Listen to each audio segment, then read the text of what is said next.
Well, we want to meet you. Thank Heard you. about you and all that. Thank you. Thank you. Good. T was a athlete, skydiver, and you got into the sport. You're one of the pioneers of skydiving. And I mentioned your dad got you into it, I guess. Well, he read an article about it, and he had 4 daughters, and I was the oldest boy in the family. And so I think I was about 16 then, and so it kind of went in the back of my brain. And then about 2 years later, there was a scandal. 2 skydivers had jumped onto the university campus. It was on the front page of the newspaper, and they didn't have permission. And so I looked up the name of the pilot and the 2 jumpers and looked until I could find somebody, and scheduled to take the class and started jumping. Okay, I love that. Talk about a little about how you had to train for your first jump back then.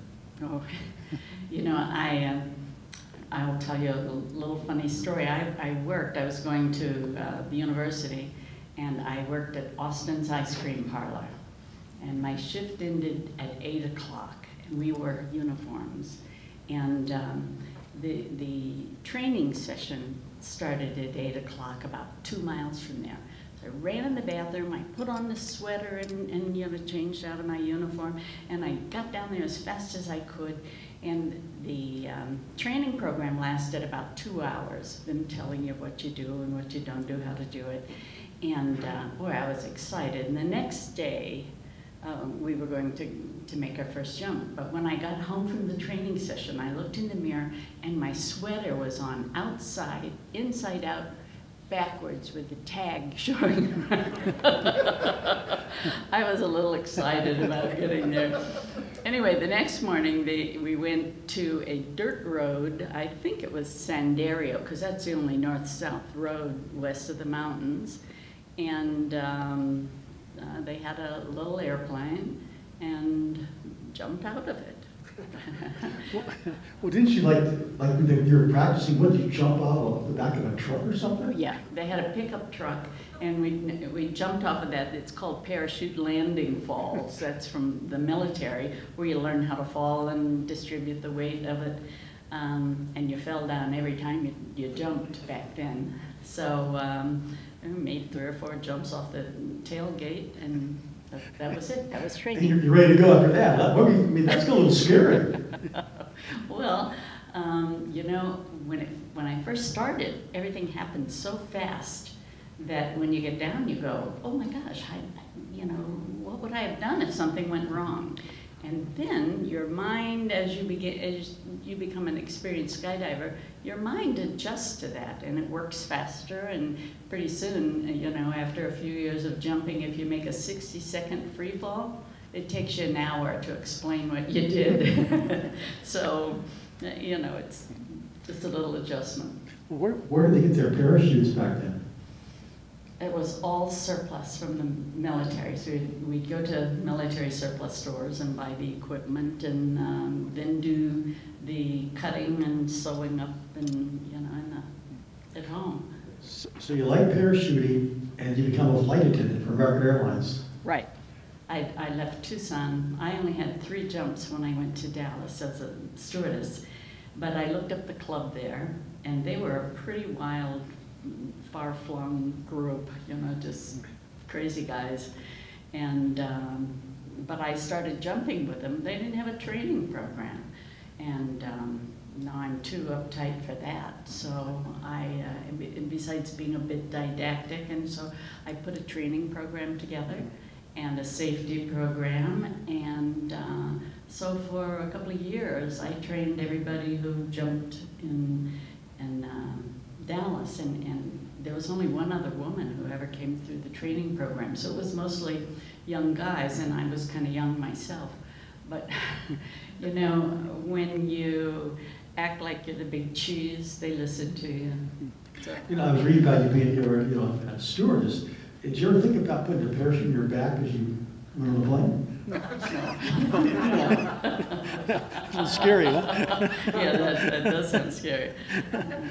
But now let's talk about, you qualified for the National Parachuting Championship. I guess that's when you had broken your wrist and you still jumped? Well, right, and when I broke my wrist, it's the only time I ever had any kind of a serious injury. I had a malfunction, and I opened my reserve, and I came down so slowly that I thought I'd stand up, and I didn't. I lost my footing and put my hand back, and so it was just like standing up and then falling. Anybody could do that. So we had taken an airplane out to a drop zone in an old Army field.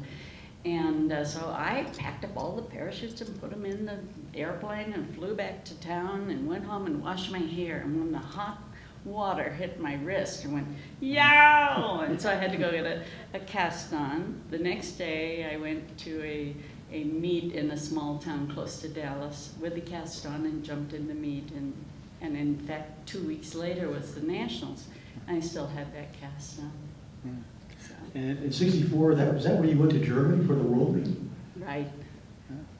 We trained in someplace in California that I can't remember at the moment. And then the whole team went over to Leutkirch. So all the times you jumped, have you ever had to use your reserve pack? Several times, but no big deal. How much faster do you go down with your reserve pack on? About the same. Really? But you have very little control over where you land because we didn't have steering lines today with the squares. They, it's like flying a small airplane. Really a lot of control. You know, I'm surprised you like the parachute and skydive. I was wondering, you're surprised that you also ride motorcycles. I do. I will be 73 next month, and I'm still riding a motorcycle. So in 2011, you were inducted to the National Skydiving Museum Hall of Fame. I guess it was at Terminal A at the Reagan Washington National Airport. Is that a big thing at Terminal A? Well, it's historical, but it was just a special place to be to have that induction. I really feel fortunate to be part of that group. And the old-time skydivers, the people who were there at the beginning of the sport, we still get together and tell lies and drink and what people do of the same ilk that get together. Yeah. Okay. Well, congratulations. Thank you so much.